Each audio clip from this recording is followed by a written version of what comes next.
quand on sait une femme américaine, des enfants ay doom américains. Est-ce que diisul et c'est quoi l'ambition finale politique? Toujours numéro 2 ndaw wala c'est devant? Non, l'ambition daanaka ci gàttal yàlla nañu yàlla musal ci nit bu amul ambition. wante l'ambition est le moteur de la vie. Ambition mooy dundal doomu aadama. wante man su may yeew awma objectif précis à proprement dit. Je fais de la politique parce que je considère que j'ai mon mot à dire dans ce pays. peut-être dinaa bett ñenn ñi wante musuma toog xalaat ne que ba sax dinaa nekk maire bu Mermoz Sacré-Cœur. dama toog ñu doon woote élection 2009 ma bokkoon parti socialiste. dëkkoon ci gox gi ñu def liste ma bokk ci. yàlla dogal ma faru nekk maire. ñu ngi wax waxu ambition de toute l'histoire politique du Sénégal je suis le seul député qui a été investi en prison. ci kaso bi la ma Macky Sall fekk ma toog mu dugal ma ci liste bi. donc xam nga kuy wax waxu ambition te amoon na ay nit yu nekkoon ci biti. bokkuñu woon ci liste boobu donc loolu la yàlla dogal. l'ambition honnêtement je ne me lève pas pour dire que dama nar a xeex pour nekk président de la République wala pour nekk lii wala pour nekk là. wante j'ai l'ambition de vivre dans un pays libre et démocratique parce que j'ai grandi dans un pays libre et démocratique, c'est les États-Unis. damay jógee Sénégal di dem États-Unis j'avais 14 ans donc man su may wax ñu ne peut-être Barth dafa am fit wala Barth dafa réew. daf may def des fois ay damay ree. parce que fu ma màggee lu ma xam ci démocratie mooy démocratie ñëpp day gëm boppam gëm réewam. et au Sénégal il faut que ñu jéem a góorgóorlu gën a gëm suñu bopp yi te xam nañu que lenn rek la ñu am mooy Sénégal ginnaaw Sénégal am ñu feneen fu ñu yëm. donc su jotee ñu nar a waxtaanee ëllëgu Sénégal nañ ci ànd ak Pastef. nañ ci ànd ak pas-pas te nañ ci ànd tamit ak gëm suñu bopp ak gëm yàlla. maanaam solo lu ci des ay caaxaan na ngeen jéggal ma ci kàddu yi nag wante Sénégal nag caaxaan ñu ngi commencé bëgg a latte fi quoi. ci loolu bu ne nga am nga yéene dund ci réew moo xamante ni nit ñi dañu moom seen bopp loolu da nga yaakaar ni amul Sénégal. loolu amul Sénégal. non pourquoi lu tax. loolu amul Sénégal parce que tey Sénégal suñu xoolee tey Sénégal lu fi xew tey yéen tey suñu fayoon tey caméra yi léegi nii ñu coupé micro yëpp suñu leen laajoon tey seen point de vue ci élection présidentielle di ngeen gis te ni que élection présidentielle ñun ñëpp duñu bokk point de vue. man lu ma gëm man mooy élection bi bu passé ni gars yi dañ ko gembal ñu gembal élection yi. maanaam mu gën a leer. maanaam dañu dëpp carte bi. ay wax man lay wax de. daanaka tey lu ma bëgg a expliquer nii su ñu nekkoon tey États-Unis ñu teg 10 Américains ci salle bi ñoo leen diw mooy président États-Unis dinañ nangu ne ni que peut-être diw du seen candidat wante élection yi jaar na yoon. amul kenn tey États-Unis ku lay wax na ni que. ku fa nekk président mooy Donald Trump dafa dëpp élection yi amul wante fii tey Sénégalais buy wax te yàlla tax ngay dem élection di jël ay nit leen dëkkaloo fu ñu dëkkul ñii nga génn leen ci réew mi parce que bëggoo ñu bokk ci élection ñee nga jël leen tëj leen ci kaso bi pour ñu bañ a bokk ci élection yi loolu mooy dëgg. doon jox cas yu précis maanaam ci muy preuve yoo xamante ne ñu doon ci mën a teg seen bopp maanaam fu mu ko xamante ni yóbbu nañ ko mu war a voté fu mu war a voté wala warta voté et cetera. xam ngeen tey damay indi tey journal Soleil je pense que ku xam Sénégal nga xam ne ni ce soleil là ñun bu ñuy juddu fi lañ ko fekk. tey xool leen tey dañu teg à la une du journal.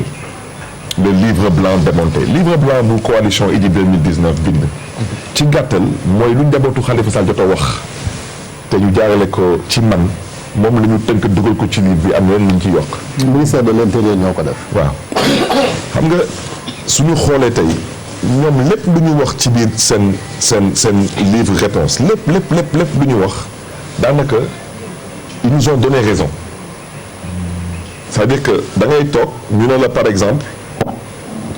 ñu ne la diw nee nañ lii ci diw ñu ne waaw ok waaw d'accord bii am na wante bi erreur de frappe la te mën naa joxe exemple c'est-à-dire que tey suñu toogee tey ñu ne par exemple dañuy joxe exemple ñun dañu ne am na ay nit ñu nekk ci fichier bi ñu am carte d'identité am carte d'électeur wante ñooñu amuñu état civil naka la nit bu amul kayitu juddu.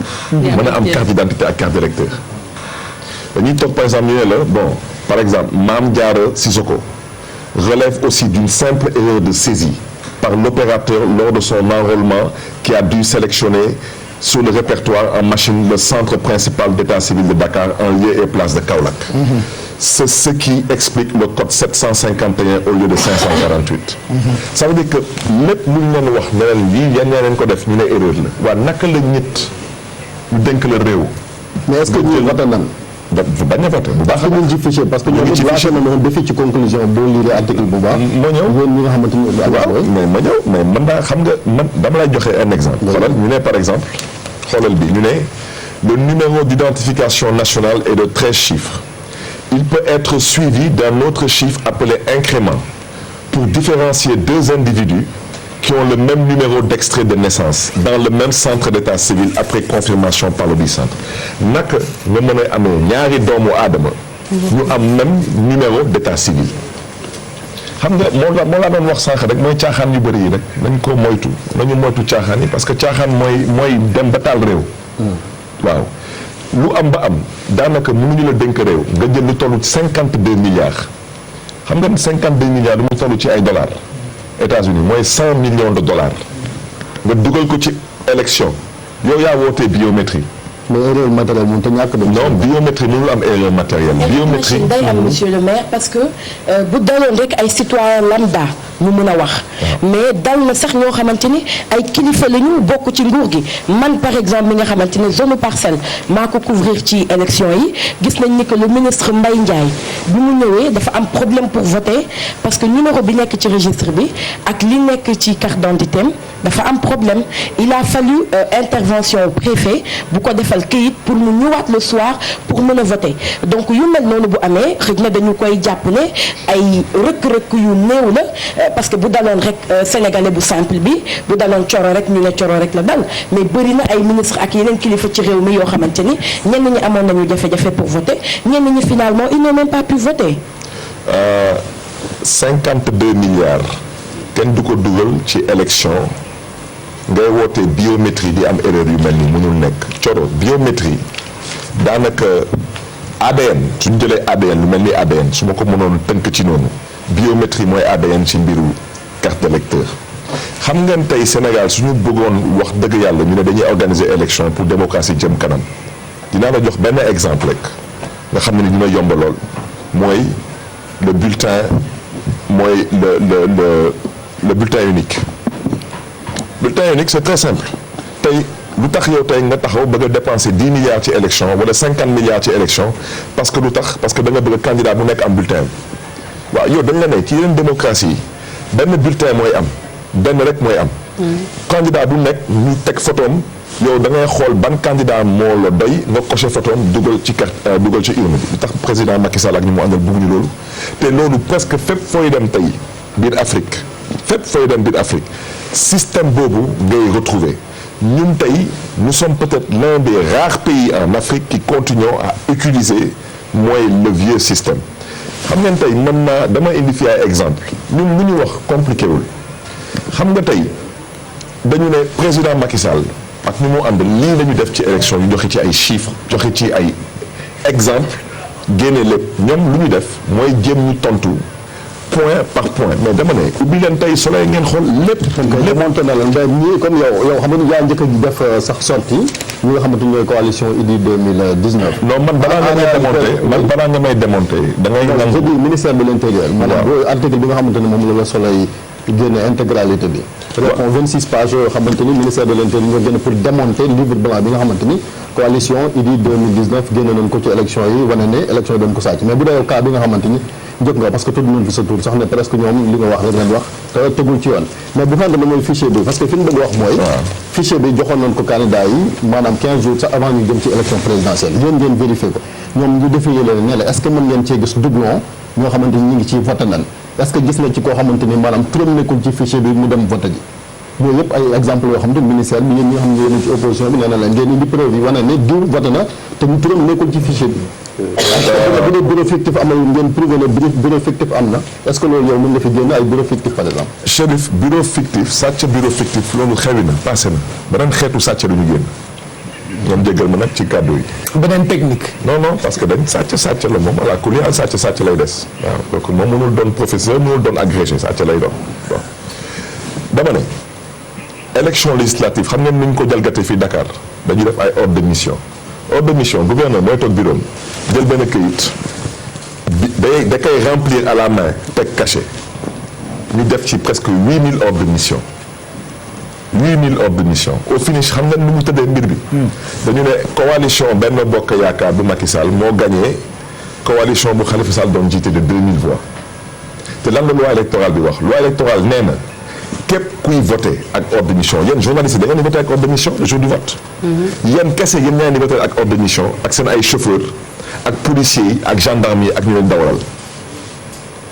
ñu ne nag ordre de mission yow Pape Cheikh soo ñëw tey di voté maire Moussa Kër ak ordre de mission sa ordre de mission dañ koy agrafé ci PV bi 8000 ordres de mission amul ci benn bu ñu agrafé ci PV bi te loi électorale nee na buñ ci agrafé wul ci PV bokkul mënuñ ko compté ñu def recours au niveau de la cour d'appel ne nangul nañ leen seen recours effectivement gisuñu ordre de mission wante cour d'appel dem ba ci biir ne wante lii amul incidence sur le résultat final. On n'a pas sonné les juges de la cour d'appel. On leur demande pas leur point de vue. On leur demande de constater une irrégularité. lu am Sénégal dafa jéggi dayoo. dama ne juge laajuñu la sa point de vue dañ la laaj nga constater est-ce que lii dafa jalgati yoon am déet. ma ñëw rek s'il vous plaît naka nga mën a jël 8000 ordres de mission. nga nangu ni que voté nañ biir Ndakaaru bii man suma commune. voté nañ foofu ak presque 437 et quelques ordres de mission amul benn commissariat de police amul benn caserne de sapeurs-pompiers amul benn brigade de gendarmerie il ne pouvait pas avoir 400 et quelques journalistes avec leurs chauffeurs et des policiers et gendarmes dans ma commune. Est-ce que foofu il n'y a pas eu plus de force de l'ordre à Mermoz Sacré-Cœur étant donné que à la veille du scrutin yow da nga menacé. donc pour renforcer la sécurité.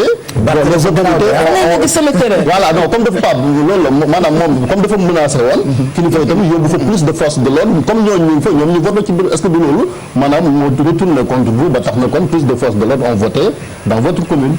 menacer de forme préférée à l'endroit peut-être pour trouver à l'ordre public etc. pour menacer le scrutin. Une remarque rek benn affaire est-ce que vous avez identifié les 15 000 bureaux de vote au Sénégal?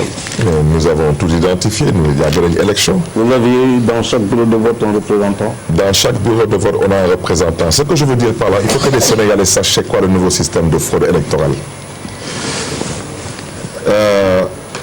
Même nous qui sommes livre réponse, même nous le code 699 existe, il est rattaché à Linguère. Li, je vous donne, qui c'est le site du ministère de l'Intérieur, département de Linguère. Li, moi, tous les codes d'état civil qui sont dans le département de Linguère. Do fi gis fenn 699. Ñun xam na ñu tax ñu dugal ko ci biir wax ci. Linguère, on a choisi Linguère parce que c'est Aly Ngouille Ndiaye. Et je n'ai même pas encore dit tout ce que Aly Ngouille Ndiaye a fait.